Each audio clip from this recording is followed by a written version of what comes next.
తులారాశి వారికి అక్టోబర్ మాసం చాలా బాగుందని చెప్పడానికి అన్ని విధాల ఏ ఏ గ్రహాలన్నీ యోగిస్తున్నాయి. అక్కడ మీకు దైవచింతన బాగా ఉంది. తులారాశి వాళ్ళకి దైవానుగ్రహం దైవ బలం ఎక్కువగా ఉంది.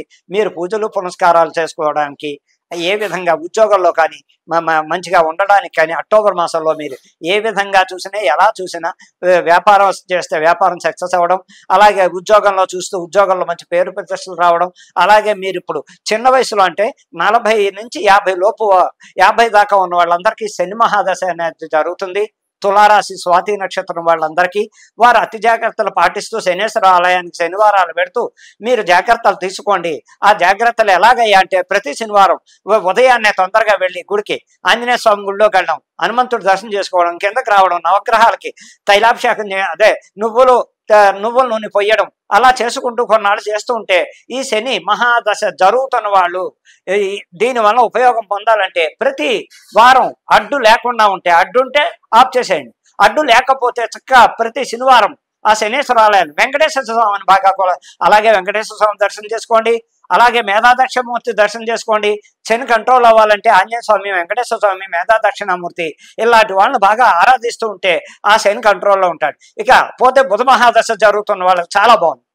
అలాగే గురు మహాదశ జరుగుతున్న వాళ్ళకి చాలా బాగుంది. అలాగే ఏదైనా సరే శుక్ర మహాదశలో ఉండొచ్చు, ఏ దశలో ఉండొచ్చు. వీరందరికీ ఏది ఏమైనప్పటికీ తులారాశి అక్టోబర్ మాసం అంతా చక్కగా ఉంది. కొంచెం మిశ్రమ ఫలితాలు అయినప్పటికీ మరీ ఇబ్బంది పడతారని చెప్పడానికి ఆస్కారం లేదు. కొంత అటు కొంత ఇటు దైవబలం మిమ్మల్ని కాపాడుతూ ఉంటుంది. అలాగే తులారాశి స్వాతి నక్షత్రం వాళ్ళు అయితే మధ్య వేలు గోమేధకం, చిటికిన వేలుగా డైమండ్ పెట్టండి వెండితో. బుధవారం నాడు డైమండ్ పెట్టండి, శుక్రవారం నాడు డైమండ్ పెట్టండి, బుధవారం గోమేధకం పెట్టండి మధ్య వేలకి. మీకు సమస్యలు ఉన్నవారు చక్కగా ఉంటారు. స్వాతి నక్షత్ర తులారాశి, విశాఖ తులారాశికి అలాగే ఏ విధంగా చూసినా మీరు ఈ తులారాశి వాళ్ళందరికీ అక్టోబర్ మాసంలో కొంచెం ధనం వచ్చేది ఉంది.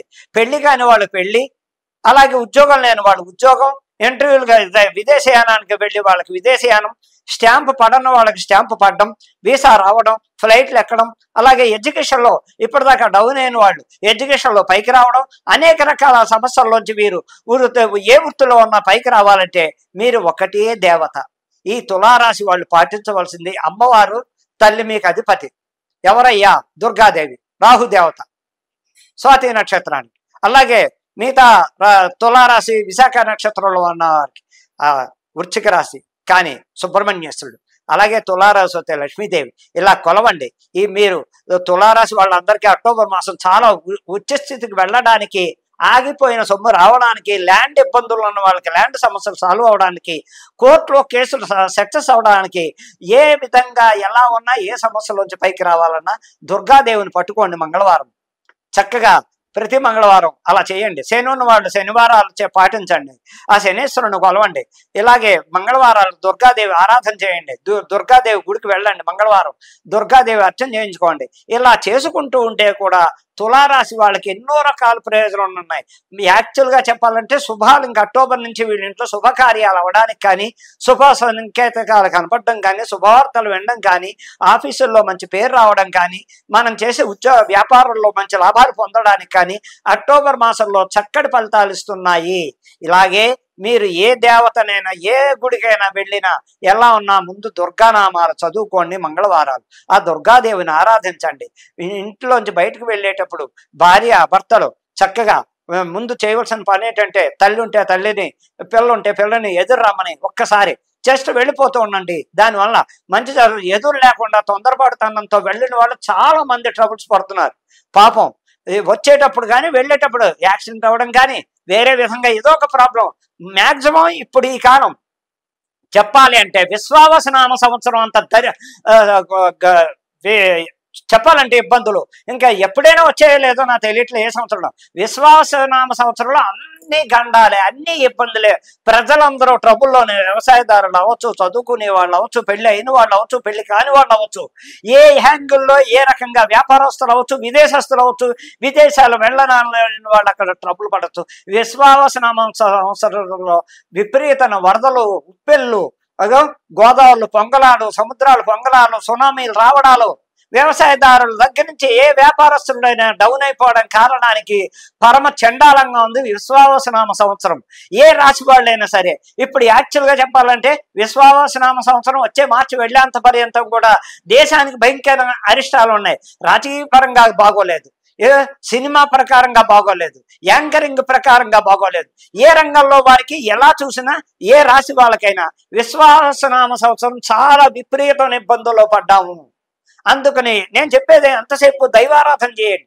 ఈ దైవారాధన చేసుకుంటూ వెళ్ళడం వల్ల మనం ఎవరికైనా లేని వాళ్ళకి, బాగా డబ్బున్న వాళ్ళకి చెప్తున్నాను, ఓ సినిమా రంగం వాళ్ళు అవ్వచ్చు, ఈ రాశిలో ఉన్నవాడు లేని వాళ్ళకి చక్కగా ఇంత చదువుకు డబ్బు ఇవ్వండి, ఫీజులు కట్టండి, బట్టలు లేని వాళ్ళు బట్టలు పెట్టండి, లేదు దేవాలయంలో అన్నదానం చేస్తూ ఉండండి.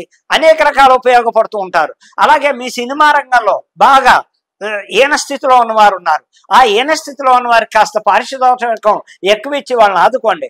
జూనియర్ ఆర్టిస్టులు ఈవేళ దిక్కు లేకుండా అయిపోయారు. జూనియర్ ఆర్టిస్టులకి ఎక్కడ సినిమాల్లో పాపం ఇబ్బందులు పడుతున్నారు, తిండి లేక ఉపవాసాలు ఉన్న వాళ్ళు ఉన్నారు. ఓ పూట గడుస్తుందా, ఈవేళ డైలీ శాలరీ వస్తుందా అని ఎదురు చూసే రోజు వచ్చింది. వాళ్ళు కూడా అర్థం చేసుకుని ప్రొడ్యూసర్లు అవ్వచ్చు, డైరెక్టర్లు అవ్వచ్చు, ఆఖరికి హీరోలు అవ్వచ్చు, హీరోయిన్లు అవ్వచ్చు, మీ కింద స్థాయిలో ఉన్న వాళ్ళని మీరు వాళ్ళని ఆదుకుంటూ వారికి ఇంత అన్నం పెడుతూ, మనమే కాదు సంపాదించుకోవడం, మన కింద వాళ్ళు కూడా డౌన్లో ఉన్నారు, వారికి ఎంతో 10 రూపాయలు సాయం చేద్దాం, అయ్యో డైలీ వేసేసి ఇద్దాం, వాళ్ళ కుటుంబంలో ఇంత అన్నం తింటారు, సుఖ సంతోషాలతో ఉంటారని మీరు ఎప్పుడైతే ఆలోచించారో ఆ లేని వారికి సాయం చేయడం వల్ల కానీ మనమే పోగొట్టుకోవడం, మనం తినడం గొప్పతనం కాదు. ఎవరికైనా సరే నేను చెప్తున్నాను, డబ్బున్న వాళ్ళు ప్రతి వారు కూడా కింద స్థానంలో ఉన్నవాళ్ళు. అంటే మనది దోచిపెట్టేయమని నేను చెప్పట్లే, మన ఆస్తి వాళ్ళకి రాసిమ్మని చెప్పట్లే. ఉన్న దాంట్లో ఎవరైనా యాచించి గుమ్మలో వచ్చిన లేకపోతే దారిలో కనిపించి, ఏమండి నా భార్యకి నాకు ఇంత అన్నం లేదంటే అన్నదానం చేయండి, వస్త్రదానం చేయండి, పుస్తక దానం చేయండి, విద్యాదానం చేయండి. అనేక రకాలు చెయ్యడం వలన మీకు ఎన్నో రకాలు ఉపయోగపడుతూ ఉంటాయి. లేని బ్రాహ్మణ కుటుంబం ఉంది, ఆ ఇంట్లో పూట గడవని వాళ్ళు ఎన్నో రకాలుగా ఎంతో మంది, ఆ బ్రాహ్మడికి నెలకి సరిపడా ఇంత ఎంతో కొంత ఇంటికి మీరు వస్తువు రూపేణా కానీ, బియ్యం రూపేణా కానీ, పాపం ఏదో రూపాయన వాళ్ళ ఆ ఇంటికి సాయం చేస్తూ ఉంటే కూడా ఆ కుటుంబాల్లో వాళ్ళు కూడా ఆనందించి ఇంత కడుపు నిండా అన్నం తింటారు. అలా చెయ్యండి. డబ్బు ఉండగానే సరిపోలేదు, ఆ డబ్బుని ఏ రకంగా ఉపయోగించాలి? దేవాలయాలకి, అన్నదానానికి కట్టండి. మీకు ఇంకా స్తోమత ఉంది, దమ్ముంది, ఇంకా బాగా డబ్బు ఉంది, లేని ఊళ్ళల్లో దేవాలయానికి మంచిగా శివాలయం కానీ, ఇలా హనుమంతుడి గుడి కానీ, అమ్మవారి గుడి, గ్రామ దేవతలను కానీ కట్టించండి. మీకు ఎంతో ఉచ్చ స్థితికి వెళ్ళి ఎంతో బాగుంటారు, మీ కుటుంబాలు చల్లగా ఉంటాయి, మీ తరతరాలు పిల్లలు ఎంతో బాగుంటారు. మనం చేసే పుణ్యాలే మన పిల్లలకి, మనం పాపాలు చేస్తే ఆ పాపాలే పిల్లలకు తగులుతాయి, కుటుంబాలు ఇబ్బందులు పడతారు. నేను చెప్పిన దాంట్లో ఎక్కడా తప్పు లేదు. పురాతన కాలం నుంచి పెద్దలు చేస్తున్నవే ఈవేళ మనం బాగున్నాం అంటే మన తల్లిదండ్రులు బాగా చేశారు కాబట్టి మనం బాగున్నాం. అర్థం చేసుకోండి, అందరూ జాగ్రత్తలు పాటించండి.